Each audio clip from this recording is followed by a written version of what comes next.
The full moon dominated the landscape that night and into the early morning hours. There I sat amongst the dead men turned to stone, yet still moving and talking in the amphitheater, which overlooked a river, the color of the waters of which had turned to a crimson red. I sat in fear that if I moved, the stone men and women would also move, as somehow I had become trapped amongst them with none behind me, but no easy way to escape from that side alone. The river flowed despite the snow and cold, but there was no escape from that side either, and I had no choice but to sit freezing. To my surprise, I could see one, no, two others that were not yet turned to stone, each sitting still and shivering from cold between the gargoyles. I looked at the man yet turned and the woman yet turned and called out to them to come sit next to me so that I might pray with them. The gargoyles moved slightly but paid little attention to us as the two shifted and then walked to me and sat down. They had not been very far away, and it was evident that any further movement in the men and women made of stone might attack or something, as it was uncertain as to what it was they might do, but their mobility was not doubted. I was surprised they hadn't sprouted wings. "What are your names?" I asked the two, both young. I was in my mid-30s, and they were perhaps late 20s. "I'm Elizabeth," said Elizabeth. "And I'm Terry," said Terry. "Do you know each other?" I asked. "We're classmates," Terry whispered as Elizabeth tried to shush us while one of the gargoyles began to stand up and move away from the amphitheater, growling. "Good," I whispered. "My name is John. I'm a teacher at Industrial University." I was dressed in a suit and tie and wool overcoat with a hat and scarf. Terry and Elizabeth were dressed similarly.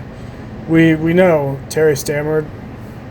"You're one of our teachers," Elizabeth explained.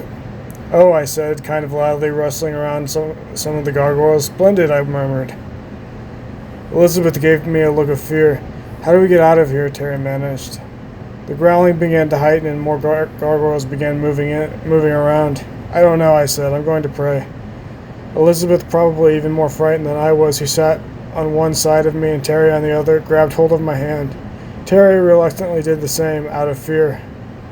"Okay," I said. "God, please deliver us from these evil demons."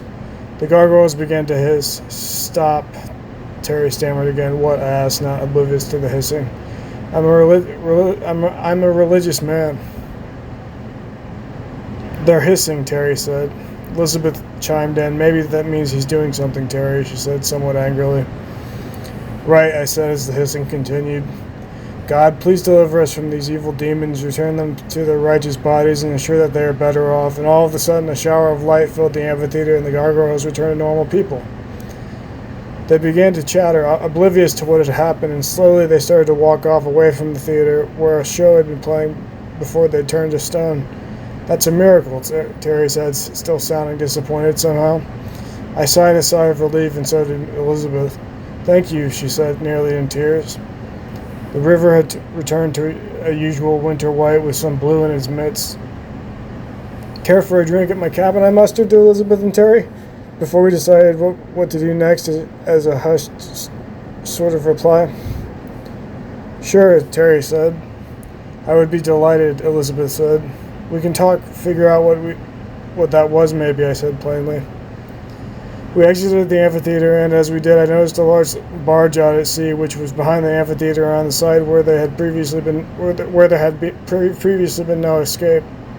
It struck me to be peculiar, but I made no more notice of it, and we left to return to my cabin, a lodging not far from the university campus, but up the mountain away, Mount Fremont to be exact. We walked down the street away from the amphitheater, and then finally, after some walking, we found ourselves at a small hill, which we took to what was my small but quaint and tidy cabin home. Upon entering my cabin, I held the door open for Terry and Elizabeth. It was a large oaken door, nothing special, but nonetheless it kept out the cold. I closed it behind them and latched it shut, making Terry suspicious. "Right," I said. "Coffee or tea?" Terry just shook his head, still perturbed probably from the gargoyles.